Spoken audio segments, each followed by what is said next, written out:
Hey everyone, welcome to Reddit Readout. Today we are checking out Am I the A-hole? Story 1.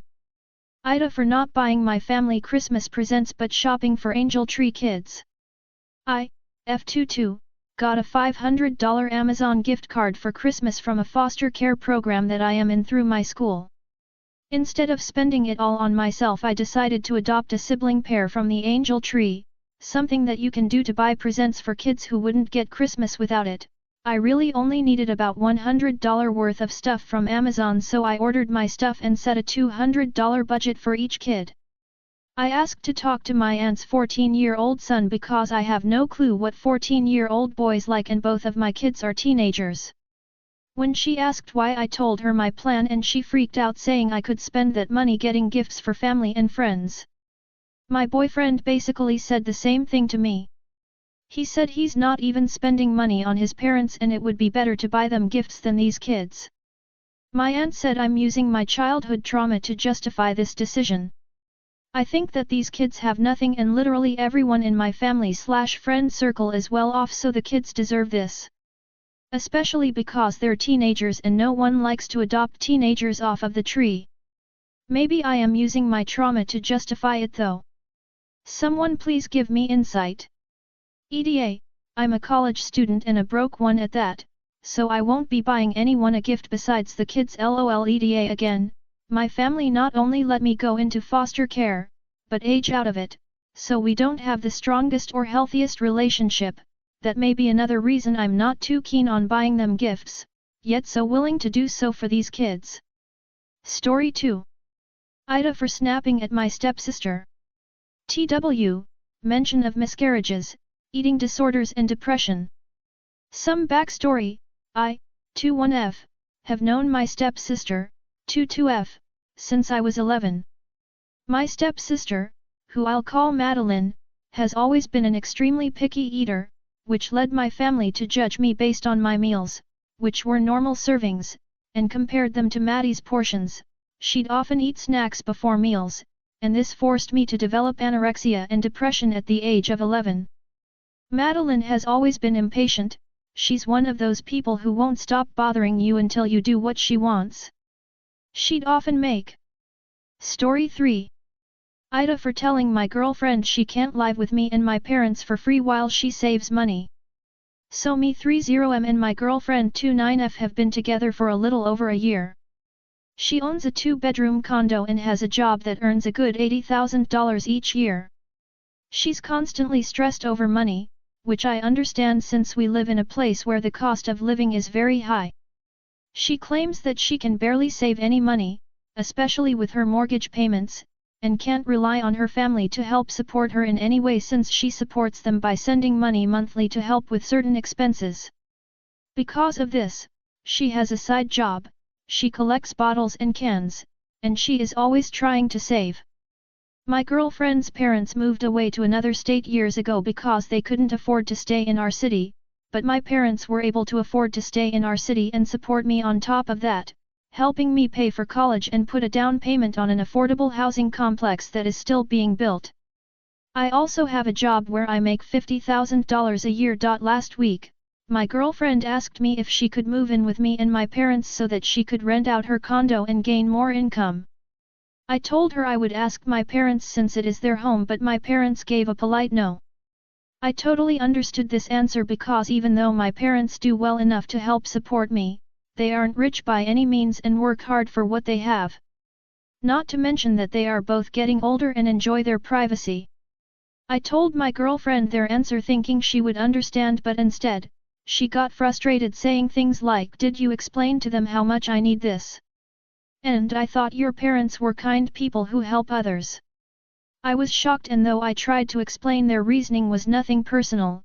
It resulted in my girlfriend breaking down crying, saying that she doesn't understand why people won't help her out and that if things were the other way around, her parents would let me live with them for free without question because they are kind, good people. I feel horrible that my girlfriend has to pinch pennies to get by, but I also don't feel like it is the obligation of my family or me to financially support her. Not to mention that I already do a lot to support her by paying for most of our food and paying for most times we go out. I even let her live with me for free for a year previously when I had a live-in position from a former job, although because it was through my job, I also didn't have to pay rent while living there since free housing was considered part of my salary and benefits.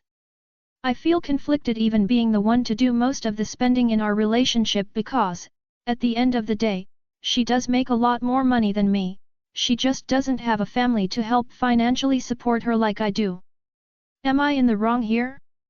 Dr. AITA for telling my girlfriend she cannot move in with me and my parents for free even though she is struggling with money problems? Story 4. AITA for jokingly referring my wife to work. I have a good job that pays very well and my wife does not work but does take care of the house. We have no kids, which I do not mind. We had gone over to my parents' house and my parents had mentioned a relative's whose wife was working at Dunkin' Donuts to cover their mortgage bills, which I probably arrogantly laughed at but I said as a joke, "Oh look at that wife's name, she's working at Dunkin'." She took offense to that I was telling her she needs to work, and is now refusing to go to a family party, from my side, tomorrow, a party she and her family were invited weeks ago from my family because I had embarrassed her today. I had explained I was just joking, I don't want you to actually work there.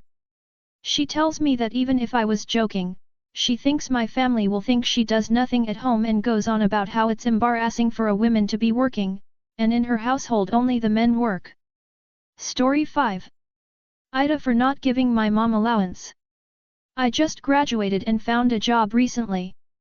I promised my mom that I will be giving her a monthly allowance, fam tradition, once I receive my monthly salary. However, since I started working mid-June, we both agreed that I don't have to give her allowance from my June salary. Recently, she kept talking about how her bag is getting old and she'd been eyeing on a new bag for a long time, but it's out of her budget. Hence, I offered to buy it for her. But afterwards, she started demanding that I should be giving her the money, equivalent to bag's price, instead, if I was financially capable of buying the bag for her. I ask her whether she is trying to cheat me by using the bag as an excuse to give her more allowance, and that I'd going to the store with her and getting her dream bag if she really wanted it. She started getting angry at me, saying that I am self-centered and she don't need my money to survive, and that she'd scoff whether I gave her allowance or not. Now, she is refusing to talk to me. I don't have much experience with the appropriate way to handle money like giving parents allowance and I am trying save up early so that I can buy a house in the future. AITA? Appreciate some life and financial advice, thanks. Story 6. AITA for telling my wife we won't be having a live singer at housewarming. TLDR, wife went to an event where there was a guy who signs and does small gigs was playing. I was not there but based on videos I saw the guy can definitely sing. Wife went up to him with 2 other friends to inquire about possibly having him at our housewarming party. They all add him on IG as people do these days. Now where it starts to get weird, is that he starts liking pictures on my wife's profile where I am tagged as well. Again, cool, not an issue, likes a few pictures about 2-4 HRS ago. Now more than a few hours later, like 12 plus HRS later this AM, we woke up and it looks like he liked another picture around 2 AM-ish and starts replying to her stories with emojis around 2 AM. My wife is attractive and sometimes we don't wear our rings, I don't often, but we aren't in an open relationship nor do we give off that vibe. I guess my wife's kindness can sometimes be mistaken for being into someone. AITA for telling my wife this guy is not to come and play for us.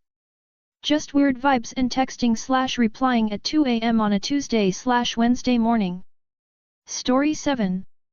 AITA for telling my grandfather we are no longer family. I have been living in my apartment for a little over 5 years now. My grandfather owns my apartment. This last year's money has been difficult due to COVID. Around February I lost my job temporarily for a month and I was unable to pay rent for that month. This month I had a similar issue but I was on track to pay rent within the next week or so. He already knew this. Then a few days ago he calls me and says where rent is, that they are pensioners and can't afford me not paying rent, and they are considering selling the apartment. I get angry and tell him basically, it's your apartment, evict me or sell it, do what you feel you need to, but I've lived here over 5 years, only twice has there been a rent problem, just know that from now on we are no longer family, I am no longer your grandson, you are not my grandfather, you are now just my landlord and I am just your tenant, I'm thinking maybe I was too hard on him. AITA? Story 8. AITA for leaving the room when my nephew started crying. My 27F parents celebrate an early Christmas so everyone could actually be together. Some of us are busy during the holidays with work. This included my sister, Amy, 29F, and her family as well.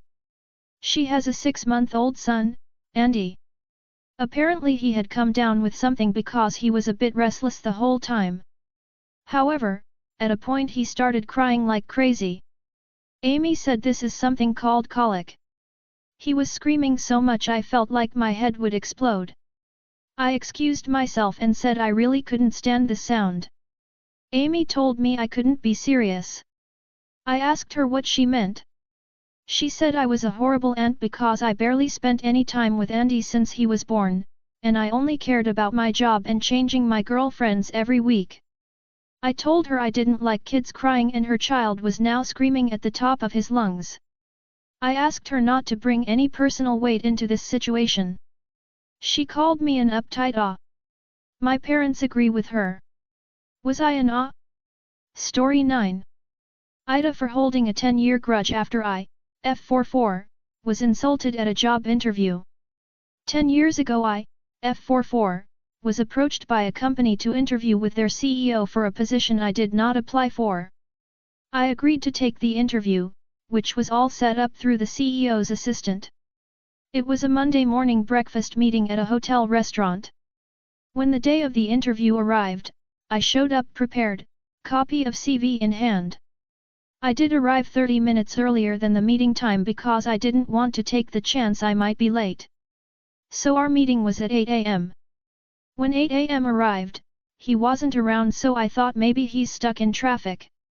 At 8:15, there is no sign of him.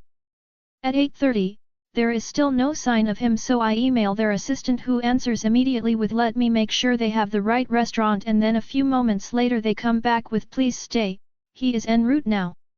It wasn't until very close to 9 a.m. that the CEO arrives, makes a lame excuse about traffic and then asks the waiter for a menu and a newspaper. I have a hunch he slept in and/or forgot, but also really surprised he feels there is time for a newspaper. He asks me some really basic questions while eating his breakfast. I think I'm answering them pretty well even though in my head I'm feeling like this interview is not being taken seriously whatsoever. It all ends around 9:20, he says he has a few more candidates but someone will reach out, and we go our separate ways. I'm not feeling good about it at all, but I still send a thank you email for opportunity. He responds back with thanks. Best wishes. I did not hear anything further. It left me feeling somewhat dismissed but more so just really insulted. Fast forward to last year any of my closest girlfriends, F42, says she met a nice older man, M56. Through some mutual friends and they've had a few nice dates, but it's not serious. I ask about him and she says I think you know him, he was CEO of ABC company. She remembers me telling her about that awkward interview, and I'm like it turns out he is still in my industry, working in a senior, but not C-suite, role at a company connected to mine. 2M not a fan of this person and my girlfriend knows this. She tries to smooth it over by telling me she mentioned me in the awkward interview, but he claims he does not remember it happening. My girlfriend insists with him that it happened and he insists back that it didn't sound like something he would have done. She comes back and tells me this, which you can imagine, did not help. She jokes I guess I won't be bringing him to your house anytime soon. That was a year ago and they are still together. As I now have a child, I don't go out often and as a result, haven't seen her much. When I do it is without him. I know I will have to meet him again at some point, and I will be polite, but I probably will still be feeling this way. Am I the asshole for hanging on to this grudge? Or am I supposed to be okay with the further insult of this guy claiming the awkward interview never happened? That's all for today. Please don't forget to like and subscribe.